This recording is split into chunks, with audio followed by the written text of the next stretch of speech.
Hey guys! Today I am finally back with another Year of Miyazaki video, which means we're going to be talking about Nausicaä of the Valley of the Wind. Now, before I get into the actual film discussion though, I do have a few general housekeeping thoughts about the project that I wanted to talk about. Although when I started this project I was going to watch the films in a completely random order, it actually makes more sense to me now to just watch them chronologically, so that is what I'm going to be doing now, which is obviously why we're starting with Nausicaä. The other thing I wanted to mention is that in one of my earlier Year of Miyazaki videos, somebody brought it to my attention that I was actually mispronouncing the studio name, so I went back and checked the Japanese characters, and it is actually Studio Ghibli, not Studio Ghibli, so apologies for those pronunciation mistakes in the past, but I will go ahead and say it right in the future. Now, getting into Nausicaä, this is actually technically a pre-Studio Ghibli film. It's the film they made before they formally became a studio, but it was written and directed by Hayao Miyazaki and was originally released in 1984. As the title would suggest, Nausicaä follows a young woman who is named Nausicaä and is the princess of the Valley of the Wind, which is one of the few fertile and populated locations in this kind of post-destruction world. The world Nausicaä and her people live in experienced bad war, and it experienced pollution of both the earth and the air, and a poison forest grew up that now releases spores into the air that make humans fall sick and eventually die, and so there are very few pockets of the world where humans have been able to survive and thrive. The Valley of the Wind is one of these small pockets where it is possible for humans to live, mainly because they are on the coast, and the constant stream of strong wind has kept all of the spores out of the valley so that people can live healthy and happy lives. One evening, a ship from one of the other empires called Nausicaä crashes in the valley, and although none of the human passengers survive, the citizens of the valley find this strange object that appears to be beating like a heart. Not long after the airship crashes, soldiers from Nausicaä come and basically take over. They basically occupy the Valley of the Wind. They take over the castle, and they take Nausicaä and some of her soldiers hostage. The Nausicaans intend to revive this strange beating object into a giant warrior, which they then plan on using to destroy the poison forest so that Earth can become, or the world wherever they are, can become habitable for humans again. However, Nausicaä has discovered that there are ways for the humans to live in harmony with the poison forest, and that destroying it would actually do more harm than good, so it's kind of up to her to prevent the Nausicaans from doing the destruction that they want to. Along the way, she meets a young man named Aspel, who turns out to be Prince of Pejite, and together they basically try and save humanity from themselves. I will go into a more in-depth, potentially spoiler-containing discussion in a second, but just in case some of you haven't seen the film and you just want my general thoughts, I will say that I really enjoyed it. I do think I enjoyed the overall world and setting better than some of the character moments. I think he's done character development better in other films, but if you like kind of the dystopian genre and you like kind of barren landscapes where there's definitely a struggle to survive, I think you'll really like this film. If you've seen other Studio Ghibli films, it's kind of a cross between Princess Mononoke and Castle in the Sky. So if that sounds appealing to you guys, I would definitely check it out. And now to move into a more in-depth discussion, there are three themes that I picked up on that I wanted to talk about today, either because they're themes that crop up again in Miyazaki's later films, or because I think they are very applicable to our world today. First of all, I wanted to talk about the theme of pollution and how humanity kind of destroys nature. This is definitely something that comes up in Miyazaki's later films, though it does so more as a discussion about how man's development and use of technology affects his relationship with nature,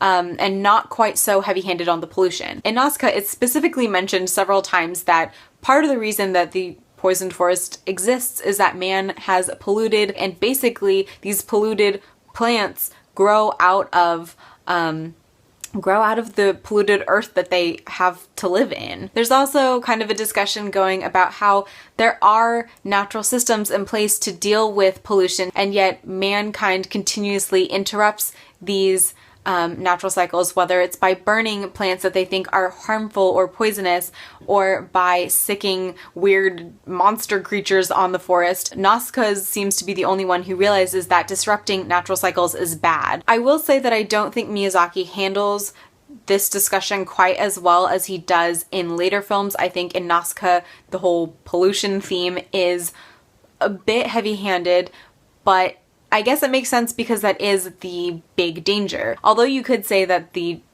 evil presence or the ultimate danger and foe is the own creatures, these big bug-like creatures with multiple eyes that have the power to come together and stampede and basically destroy whole nations.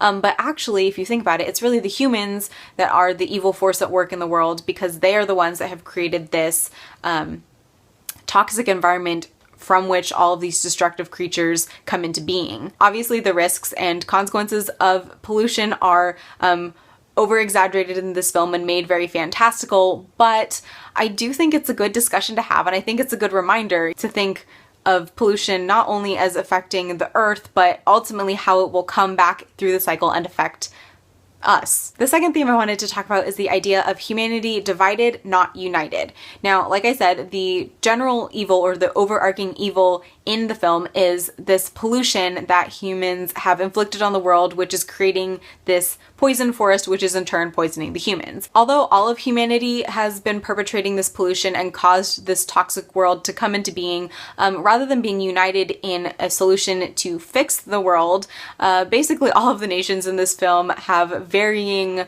ideas of what they should be doing. Even in the end, when humanity is pretty much facing extinction, the humans don't really come together. The Pedgites are willing to let the people of the valley die in order to save their own home.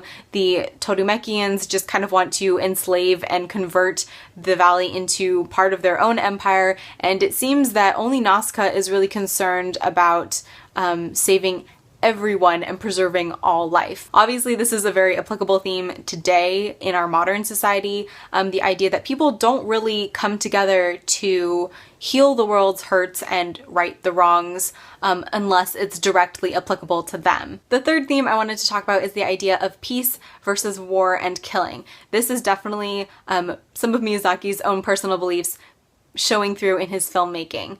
Miyazaki is a very vocal pacifist and has criticized the Japanese government on multiple occasions for actions he deems unnecessary or violent or provocative. Nausicaä is a unwavering character of peace in this film. She has one moment in the very beginning where she attacks a bunch of guards and ends up drawing blood, but the blood is from her own mentor, Lord Yupa. This is the only moment we see Nausicaä get violent, and even when it comes to interacting with these monstrous creatures, she still treats them very peacefully, and she prefers to distract and redirect rather than attack and kill. I do think that this is something Miyazaki feels very strongly about and that he very clearly wanted to address through this film, but I don't know if he did it as well as he could have. I didn't really believe that in that one moment of violence, Nausicaä would develop such a strong feeling for peace and a strong conviction that war is bad and killing is bad. For me,